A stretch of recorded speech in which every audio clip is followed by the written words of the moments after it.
اليوم مهم برشا أن نكونوا الفلوس اللي ننجكتوها في الاستثمار مش في الاستهلاك، وهنا وين نجموا نخلطوا إلى حركة اقتصادية وإلى النمو اقتصادي. وذاك علاش كان تسمح لي سي un message très fort de la Banque centrale comme quoi elle est à l'écoute des besoins de l'économie et des opérateurs économiques. Exact, et à l'écoute des opérateurs et c'est vrai 50 بوان ماهمش هدرة كبيرة، مي راهو الفلوس مع الفليس يوليو قدايس سا شيفر حتى ب 50 بوان باز سا شيفر. تجي باش تاخذ قرض كبير باش تعمل مشروع سا شيفر، ولا باش تاخذ كهرباء ولا باش تاخذ حاجة دوك ولا دار وكل من بعد نجم تحس. وهذايا زاد كما قلنا تنشيط الاستثمار، واليوم يظهر لي في حاجة كبيرة للاستثمار، في حاجة كبيرة إلى دفع الاقتصاد، في حاجة كبيرة إلى إدخال مرونة جديدة على الاقتصاد متاعنا خاصة بعد الأزمة. هذيك علاش اليوم نحكيو على حاجة مهمة برشا، نحكيو ساعة قبل كل شيء على صندوق الودائع والأمانات اللي هو كأول مؤسسة عمومية اليوم هي مستثمر، عبارة على مستثمر عمومي. وأكثر تفاصيل نحكيو على بوابة إلكترونية أو منصة إلكترونية جديدة. المنصة هذه اللي تخلق علاقة وتربط بين أصحاب المشاريع وبين المستثمرين في البحث على التمويل، لكن مش أي تمويل. تو نعرفوا شنو التفاصيل وشنية نوعية التمويل، هذا الكل بصفة مجانية وبطريقة سهلة. جسور إنفست .tn. أكثر تفاصيل تكون معنا ضيفتنا مدام نيجا. بلاش نعم. وهذا بيان سور ماهوش لا على خاطر يا بوكو دو بارتنير، وفما زاد مبادرة تونيزا جوبس وتمويل من اليو اس اي دي. والتفاصيل هذه الكل تكون مع ضيفتنا مدام نيجا غربي المديرة العامة المساعدة لصندوق الودائع والأمانات.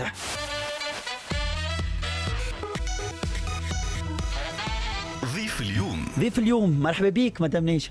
شكرا سي فارس على الاستضافة. عايشك. شكرا لكم انتم، وشكرا كذلك صندوق الودائع والأمانات اللي كما رينا يعني جملة من الإجراءات الحكومية في فترة معينة، في فترة الكوفيد 19 شفنا دعم مالي، وخاصة أنه كانت فما 100 مليون دينار كان نذكروا كان مشى لقطاع الصحة، و600 مليون دينار اللي هما أغلبهم الكل مشاو للمؤسسات الصغرى والمتوسطة. سي فغي سور 4 فون على ما أظن، لكن هذا ما يمنعش أنه اليوم فما زاد حاجة أخرى اللي هي المنصة الإلكترونية هذه اللي هي جسور إنفست.tn. جسور شنية هالمنصة هذه؟ أنا كريت كي سمعت كأنه الكراو فاندين، كأنه نوعا ما يتسمى التمويل خلينا نقولوا التشاركي، وفي نفس الوقت زاد حلقة متاع رونكونتر بين زوز أطراف. هاي تفضل بدأ. هي ان فيت جسور انفست هي سي اون بلاتفورم، معناها منصة إلكترونية تنجم تقول معناها مش كراود فاندينغ مي تتشبه فوالا. معناها هو ان ليو دو رونكونتر، معناها سوق افتراضية اللي يلتقيوا فيها المؤسسات الصغرى والمتوسطة مع المستثمرين. عوض كل مؤسسة باش تمشي تعرض الملف متاعها على عديد المستثمرين، تولي تحط الملف متاعها على المنصة هذه، تحط المعطيات الكل اللي نطلبوها، خاصة المعطيات المالية وغيرها. البلاتفورم كلها سيكوريزي، معناها المعطيات اللي تتحط في المنصة راهي يطلعوا عليها كان المستثمرين.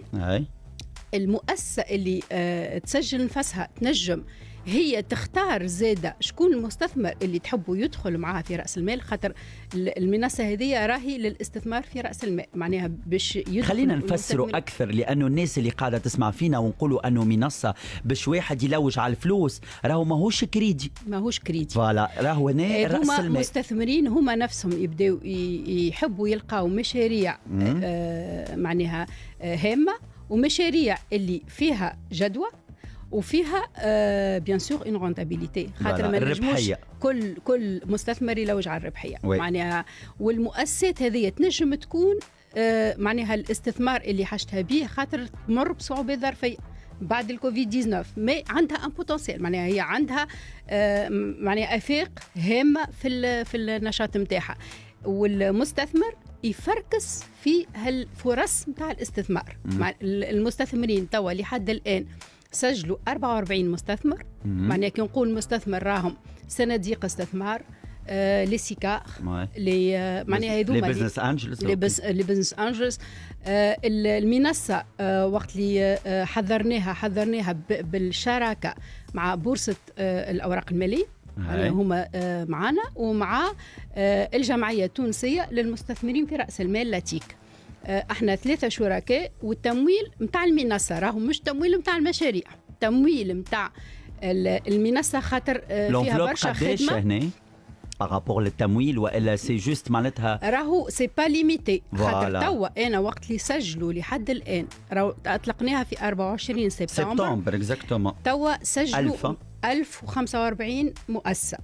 هذايا معناها لو الميزاجور 6 متاع العشيه، معناها 6 وشويه وقت قبل ما نخرج من معناها فما خلقت حركيه اليوم المنصه هذه. المؤسسات هذه تحط المعطيات نتاعها، المستثمر باش يدخل يشوف هالمؤسسات هذه، يختار بالطبيعه شنو ما المؤسسات اللي يحب يضخ فيها الاموال نتاعو، على خاطر يبدا عنده ثقه باش يطلب معطيات وباش تتحط المعطيات، والمعطيات كلها معناها تعملت بطريقه. اسكو مثلا انا كي نختار مستثمر، انا باعث مشروع نختار المستثمر اكس، المستثمر هذاك فما اون انتراكتيفيتي انا وياه، فما ان ايشانج، يعني كله رقمي. مثلا السي دي سي جيستيون دخلت كمستثمر خاطر عندها صناديق توا عندها 180 دوسي، عندها 180 دوسي خاطر فما شكون دخل على المنصه وقال نحب سي دي سي جيستيون.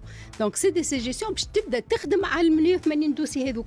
من بعد هي بالطبيعه باش تطلب معطيات، باش تختار حسب معناها الصناديق اللي عندها، شنو هو الاستراتيجيه نتاعهم، شنو هو طالبين كمؤسسات، ومن بعد نجم تاخذ هي مثلا بعض المؤسسات تمولهم والباقي ياخذوهم بقيه المستثمرين. معناها راهو الانتراكسيون موجوده. وهذا باش يخلي ما نجموش نقولوا فما رقم، على خاطر سي لا لوا دو لوفر لا دوموند. دونك اي قد ما انت عندك ان بزوان وقد ما هالمستثمرين عندهم اون اوفر، قد ما فما اون انتراكسيون فيا المنصه هذه. جوستومون هنا اليوم معناتها بارابور للمنصه هذه، اي سيكتور داكتيفيتي كونفوندو مهما كان النشاط، مهما كان فما بعض لي سيكتور اللي هما تحطوا معناها دي نجم تقول معناها ما يستثمروش فيهم بصفه عامه صناديق الاستثمار ولا هذا اللي نعرفوه. تحطوا هذوكم معروفين معناها اللي انيميري ما نجمش يكون في النشاط هذاك، خاطر هو باش يختار النشاط زاده وقت اللي يدخل في اما سيكتور il agit. Et déjà on est à 1045 au bout de 6 jours. معناها c'est quand même important. خاطر كي عملنا اللانسمون راهو لو 24 بداو يسجلوا لو 25. Le 25 c'est vendredi dernier donc وهنا فما نقطة مهمة برشا اليوم من بين الشركاء، يعني وهنا ماذا بيا نفهم لو رول نتاع كل، يعني الدور سواء نتاع لاتيك معناها بالنسبة للجمعية التونسية لمستثمري رؤوس الأموال، وكذلك بالنسبة لبورصة تونس الأوراق المالية. هنا شنو وين لا كونتريبيوشن في الاسيستانس تكنيك، في لي زوبورتونيتي سور لو مارشي، في الاكسبرتيز، في شنو بالضبط يعني؟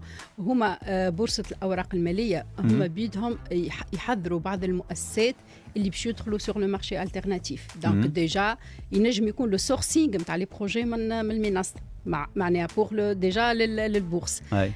كيف لاتيك عندهم ان بوزوان، تلقى عندهم معناها دي زونفلوب ودي فون اللي موجودين واللي ما لقاوش المشاريع اللي يلوجوا عليهم، والا اللي معناها يتماشاو مع استراتيجيه التمويل نتاعهم. دونك هنا باش يلقاو انت عود تمشي باش تدق على كل باب وحده باش تلقاهم الكل في نفس المنصه بالديتاي اللي تحب عليه. هو علاش اليوم نسال السؤال هذا، وحتى من الاول في التقديم قلنا مش اي نوعيه نتاع تمويل، يعني البرايفت ايكويتي والا المساهمه في راس المال هي ماهيش ثقافه ياسر متداوله اليوم. يعني نحن اليوم حتى في دور المنصه في حد ذاته ابار اللي هي تخلق شراكه، ممكن زاد نخلقوا ثقافه جديده، سواء هذا ينجم اليوم يولي وارد للمؤسسات العموميه والا المؤسسات الخاصه، يعني الصغرى والمتوسطه. يعني حكايه أنه يدخل شريك معاك ويكبر الكابيتال ويعطي أكثر آفاق للمؤسسة، مازلنا نقعدوا يا نمشيوا للقرض يا ناقفوا يا نخموا في الأوتو فينانسمون معناها. وهذا ممكن اليوم نتصور أنه من بين الحاجات ومن بين الأهداف اللي المنصة هذه موجودة. هذا من أهداف الصندوق، معناها صندوق الودائع والأمانات، إنه تنشيط السوق المالية. راهو في الاخر معناها نحبوا حتى تنشيط السوق الماليه، راهو يا با كو معناها اني ندخل في لي فون دانفستيسمون ولا ماذا بينا معناها الثقافه نتاع انه تحل راس المال. راهو حلال راس المال سي ايكيفالون ترانسبارونس، معناها يلزم تكون المؤسسه زاده عندها مقومات الكل والاستعداد، استعداد انها تكون معناها قوائمها الماليه موجوده، انها تمد بها في الوقت، وانها تكون عندها شفافيه في المعطيات. وهذا الثقافه اللي لازمها تدخل في المؤسسه الاقتصاديه بصفه عامه. يظل هذا وارد اليوم حتى المؤسسات العموميه اللي تمر بازمه نوعا ما ماليه وبازمه اقتصاديه، معناتها بالنسبه انه ندخلوا في حكايه الكابيتال وفي المساهمه في راس المال. ما هما المؤسسات، وانت عندك فكره على الموضوع هذا وعندك فكره على الحوكمه اخر معناها المؤسسات العموميه حاجه اخرى. المؤسسات العموميه فما العديد منها اللي راس مالها مفتوح وعديد منها مدرجه بالبورصه. راه مش معناها حتى كي تبدا الدوله عندها نسبه معناها في راس المال تفوت 50%، راه مش معناها اللي الدوله معناها في بعض المؤسسات دوله 100%، مي في اغلب الحالات دولة ما تفوتش 50 معناها تكون في المستوى هذاك. ويقع الفتح اما تدريجي، خاصة فتح رأس المال للبورصة، خاطر زاد دور الدولة انها معناها العقلية متاع انه البورصة معناها فما مستثمرين يمشيوا باش يستثمروا اموالهم في مؤسسات، راهي زاد عقلية وثقافة، حتى ثقافة البورصة راهي والمؤسسات المدرجة بالبورصة معناتها لي سوسيتي كوتي اون بورس مازلنا ديما عندنا كل خوف هذاك، وديما عندنا الرهبة هذيك، ومازلنا مانيش متمكنين من المخشي. وهذايا ممكن زاد الحراك هذايا مهم برشا اليوم، وينجم يخلق موارد إضافية وينشط السوق المالية وكل. ممكن هالحاجات هذه الكل مهمة، لكن أنت عشت فترة الكوفيد، سمعنا المؤسسات اللي تضرت وبرشا مؤسسات متضرة لليوم ما لحقهاش معناتها التمويل والدعم وكل. يعني الناس هذوما، وكانت فما برشا ناس اتصلت بالسي دي سي في الفترة هذيك وكل. اسكو الناس هذوما يشملهم يلتحقوا بالمنصة اليوم وإلا لا؟ ما همش متعارضين. ممكن الجسور انفست خليتنا اون سيبلي كان الانفستيسمون كابيتال، معناها مشينا كان للاستثمار في راس المال. علاش؟ على خاطر فما معطيات اضافيه اللي يلزمها تتحط في الملف، واللي معناها يلزم المستثمر باش معناها يوصل صاحب المشروع قرار باش نستثمر في المؤسسه هذه، يلزم يبدا عنده المعطيات هذيك بما فيها معناها برنامج الاعمال نتاعها وشنو لي بيرسبكتيف وغيره. المنصه اللي تعملت على مستوى وزاره الماليه، الملفات الكل معناها اخذيناهم وصار التبويب نتاعهم حسب البزوى، خاطر فما اللي طالبين راهو تمويل بنكي مشاو للبنوك، اللي طالبين تمويل في راس المال خذيناهم، وهما نفسهم تو قاعدين نخدموا عليهم على لي فون دانفستيسمون اللي عندنا، خاطر حتى هذوكم بوبناهم. فما اللي وهذايا بيان سور بالكومبليمونتاريتي نتاع وزاره الماليه. نعرف اللي اليوم السي دي سي ما تعطيش لو مونطون كامل تقريبا، معناتها 40% على ما اظن. احنا في لي فون دانفستيسمون اللي صار احداثهم في معناها في الازمه نتاع الكوفيد، معناها بور ريبوندر ا سو بوزوان، كلهم صندوق الودائع والامانات يساهم ب 40%، والباقي نجيبوا مستثمرين معنا. توا معناها قاعدين في لوفي دو فون، قاعدين توا معناها ندوروا على المستثمرين باش نكملوا بقيه الاستثمار. وبالطبيعه يلزم الملفات، خاطر كل صندوق استثمار يلزم يكون عنده مشاريع في البايب. دونك قاعدين نبوبوا فيهم المشاريع هذوكم يتحطوا في البايب نتاع كل صندوق حسب الاختصاص نتاع الصندوق وحسب الاستراتيجيه نتاعو. تري بيان. فما بوين انا مهم برشا، ودايوغ هذايا نعرف انه كي نحكيو على صندوق الودائع والامانات جينيرالمون يعني الشيك كبير برشا، فهمت؟ وحتى انه كان نرجعوا للدعم اللي صار من 100 مليون حتى ال 15 مليار تقريبا على ما اظن. اسكو انتم اليوم ولي بي ام نتاعنا ما همش فرد بوتيتر الشيك اللي تنجم اليوم تحكي عليه صندوق الودائع والأمانات. هل المعادلة هذه اليوم خذيتوها بعين الاعتبار؟ لأنه أغلب المؤسسات اللي ضرت هي مؤسسات صغرى ومتوسطة، واليوم كيفاش السي دي سي تنجم تعاون بارابور للشيك هذايا بيان سور باش تحاول تحافظ على المؤسسات هذيا ونحافظوا على مواطن الشغل ونحافظوا على ديمومتها بالأساس؟ هذا سؤال مهم ياسر، على خاطر صندوق الودائع والأمانات عنده سياسة في التدخل معناها في الاستثمار بالنسبة للمؤسسات. بالنسبة للمؤسسات الصغرى والمتوسطة لحد الآن الاستثمار انديريكت، معناها نمشيو عبر صناديق الاستثمار غير مباشر. وهذاك علاش قلت لك اللي المستثمر اللي سجل توا هو سي دي سي جيستيون اللي هو فيليال من سي دي سي، معناها هو مؤسسة معناها شركة شركة السوسيتي دو جيستيون معناها استثمار تصرف أكثر من تصرف في الصناديق، واللي هي معناها تتصرف في الصناديق اللي أحدثهم صندوق الودائع والأمانات اللي هما صندوق التنمية الجهوية وصندوق السي دي سي كروسانس اللي هو زاد صندوق لدعم المؤسسات الصغرى والمتوسطة. وبخلاف هذاك صندوق الودائع والأمانات مساهمة في 14 صندوق استثماري معناها اللي هما اوبيراسيونيل توا، وفما عنا عديد الصناديق اللي توا في البايب.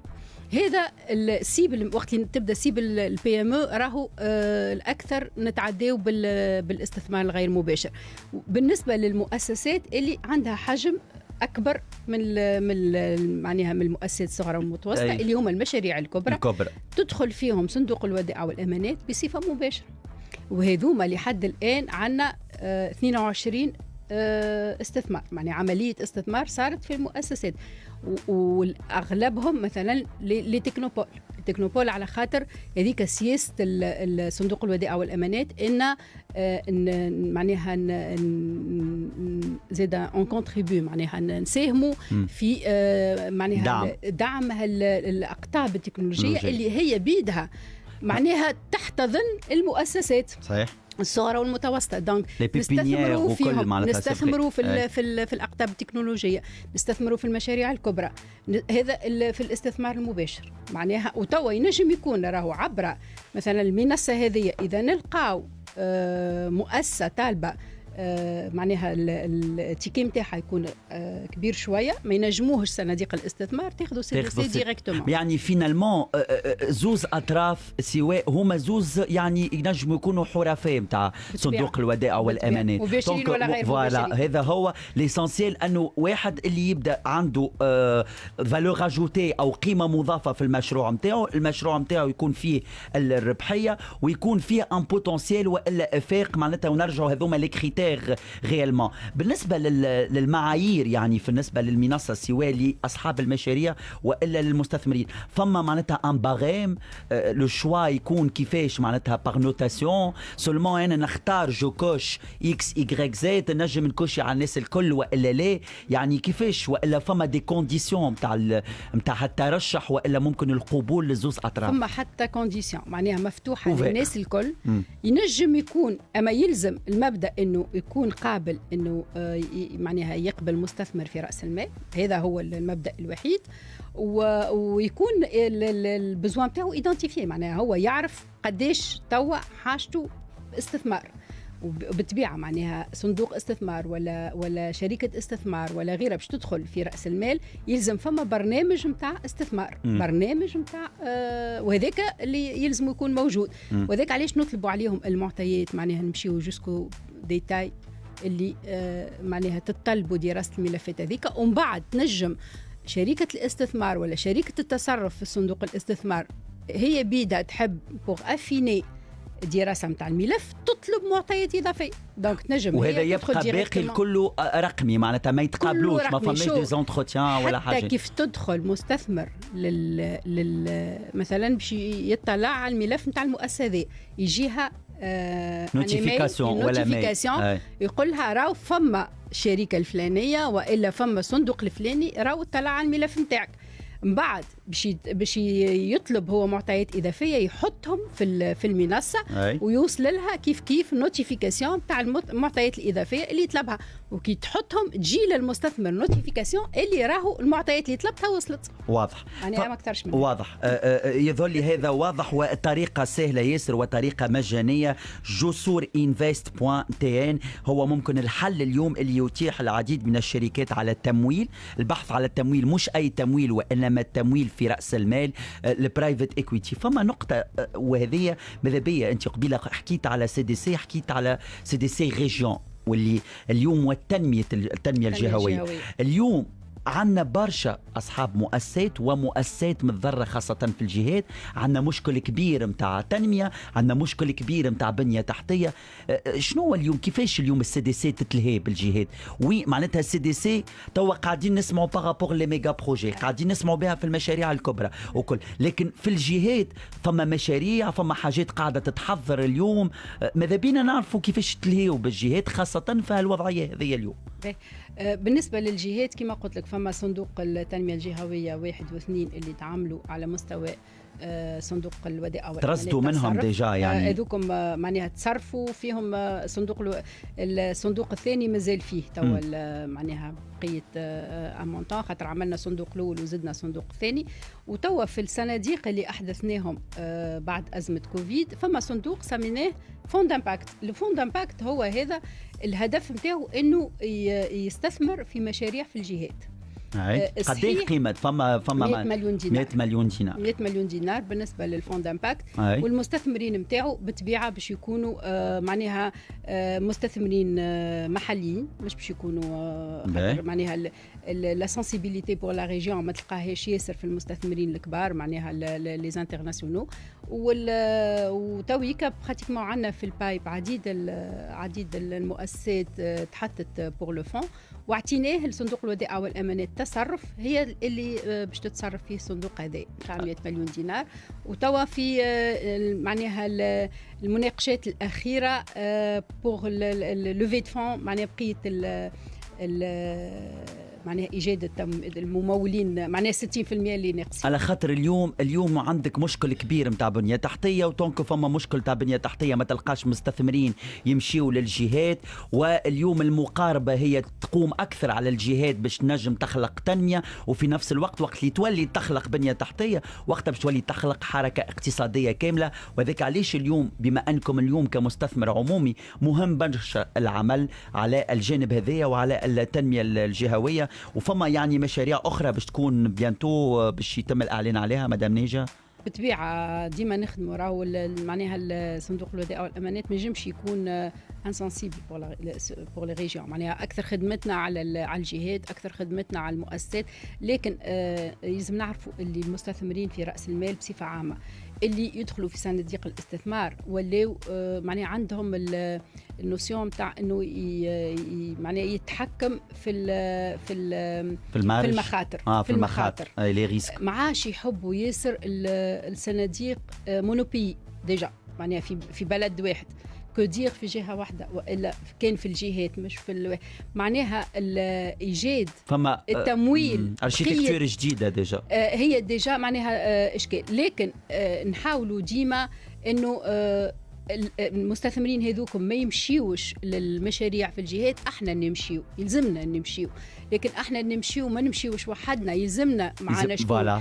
وهذاك علاش معناها اليوم كيفاش نجموا نشجعوا المستثمر المحلي على انه نعطيه جمله من الضمانات والا باش هو ينجم يكون زاد يرقى الارضيه باش ينجم يقوم بالمشروع. هذاك علاش مثلا في بعض المستثمرين معناها العالميين اللي هما ما يمشيوش في هذوما، مشينا ناقشنا معاهم في انهم نحطوا معناها